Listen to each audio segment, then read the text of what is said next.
Hi, I'm Ali. Today I want to talk about another important interview question. This question is called meeting rooms, and it is among one of the most recurrent and important interview questions. This question has been asked by lots of companies like Amazon, Google, Facebook, Bloomberg, and others. So in order to solve this problem, let's first read it carefully and understand it. Don't forget to ask clarifying questions when you are reading the problem. It shows that you are invested in the problem. For example, you can ask about boundaries or problem domain. Before I explain today's problem, I should say that this problem has two versions. Today I want to talk about the second version that you can see here. As you can see, we have been given an array which shows the meeting intervals, and we should calculate the number of rooms required for all of those meetings to be held.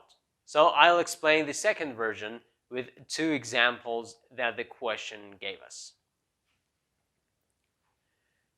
The first example gave us 3 time intervals, as you can see, and the output is 2, which means we just need 2 rooms for all of these meetings.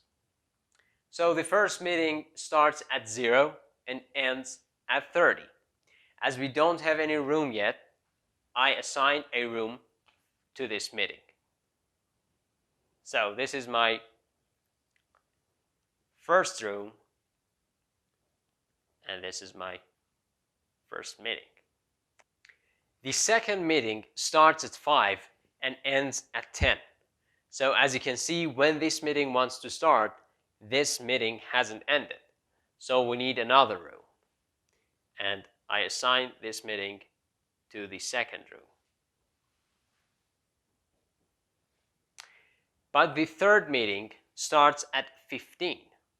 So by the time that this meeting wants to start, this meeting has already ended. So we can assign the third meeting to the second room. And that means we just needed 2 rooms. Okay, let's see the second example.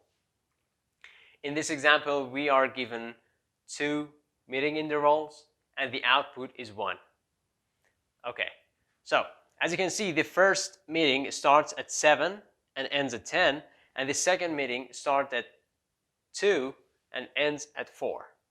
Okay, so I'll start with this, with the second meeting. So I assign it to a room. This is my first room, and this is the second meeting. And by the time that this meeting wants to start, this meeting has already finished. So I can assign also this meeting to this room. So we just needed just 1 room. I hope you understood this problem thoroughly, and on the next step, I will talk about some algorithms to solve this problem. Before I talk about the suitable algorithm, keep in mind to captivate the interviewer with your thought process, because they are searching for those great problem solvers that can also present their ideas. So now, let's go to the algorithm and see how should we solve the problem. Now that we understood the problem completely, I want to talk about the suitable algorithm to solve this problem. There are 2 algorithms that we can solve this problem with them. The first one is called priority queue, and the second one is chronological ordering. I'm going to solve this problem with chronological ordering algorithm. Consider this is the array of our time intervals. What do I want to do is to separate the start times and the end times. So I will have an array called start times, and I will add the start times in an increasing order into this array. So this array would be 1, 2, 3, 8, 10, and 11. And I will do the same for the end times. So my end times array would be 7, 10, 12, 19, 20, and 30. So then I want to build a table with these two arrays in this manner. So that would be my table. This is my start time, and this would be my end time. So I put 1, 7, 2, 10, 3, 12, 8, 19, 10, 20, and 11, 30. So now I'm going to check each of these start times with the end times and with all of the end times. And by comparing them, if I find a start time which is bigger than the end time, that means that I have found an empty room, and I can assign that time interval to that room.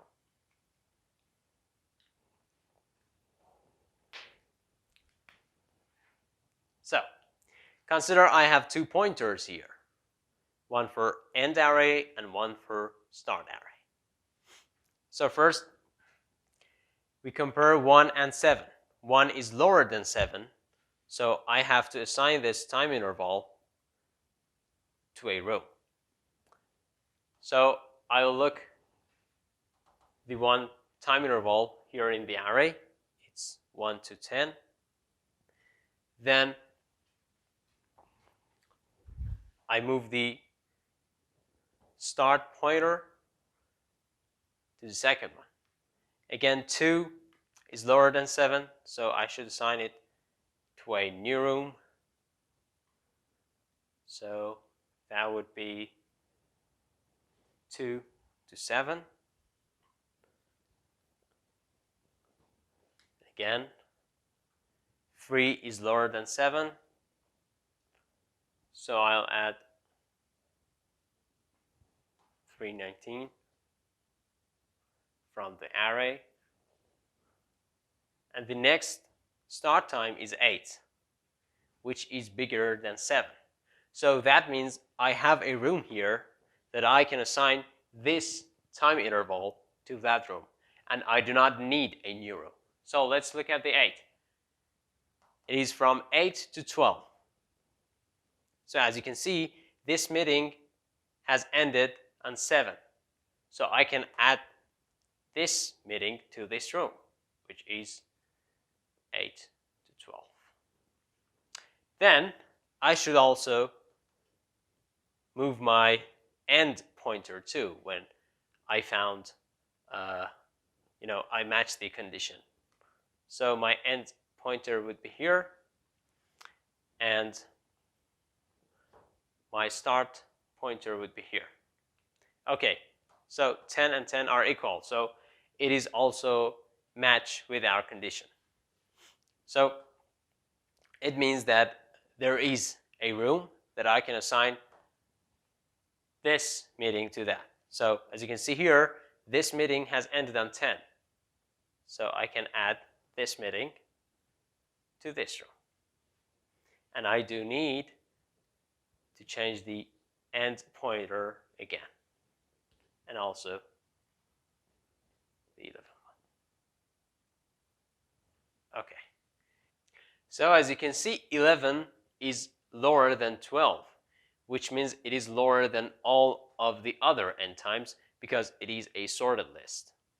So I should assign this time interval to a new row, and that would be my fourth room, and I'll add this time to this row. Okay, so we have assigned all of the time intervals or our meetings to the rooms with this algorithm, and I hope you have understood this algorithm correctly and completely. On the next step, we are going to write some code and analyze the complexity of this algorithm.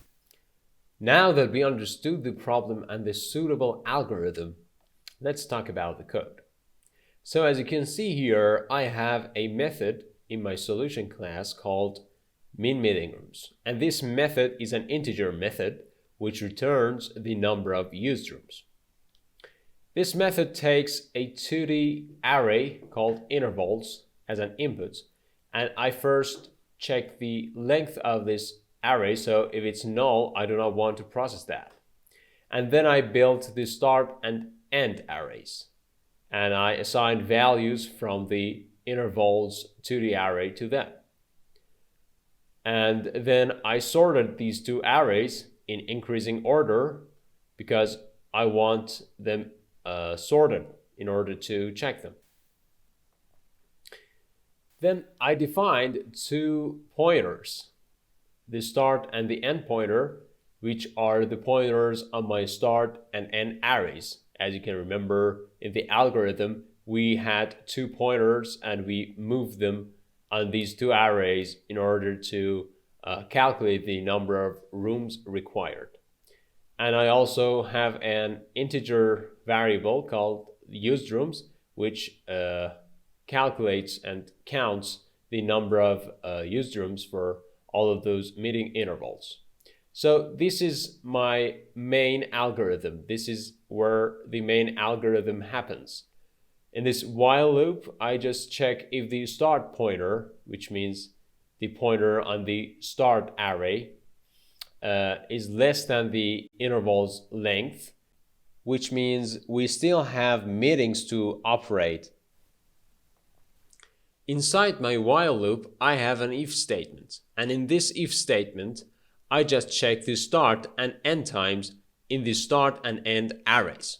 So if the start time is bigger than or equal to the end time, that means that I currently have an empty room and I do not need to assign my meeting to a new room. So I decrease the number of used rooms by 1, and I also increment the end pointer by 1 based on the algorithm. Outside of my if statement, I incremented the number of used rooms by 1 because that means that I do not have an empty room now, so I have to assign my meeting to a new room. And I also incremented the start pointer by 1 based on the algorithm that we discussed earlier. And at the end, I return the number of used rooms. Now let's test our code and see how it works. So here I wrote the two examples, the two meeting intervals that the question gave us. So with this example, with this array, we expect that the output will be 2, and that means that we need just 2 rooms for these meeting intervals to be held. So let's run the code and see the results.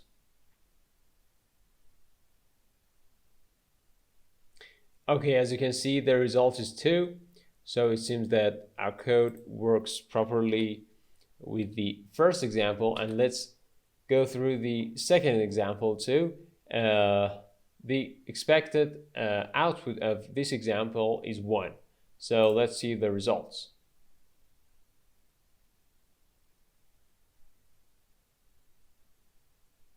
So as you can see here, the output is 1, and it seems that our code is running properly. So now I want to submit our code in LeetCode.com to see the final results. So I'm here. Let's paste it and just submit the code. So it was successful, and to show you the results in more details, I go through this section.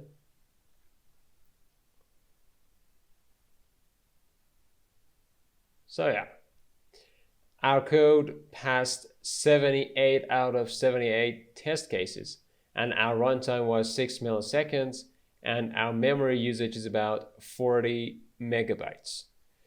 As you can see, our code was accepted, and we are here in the runtime. Based on the runtime, we are here.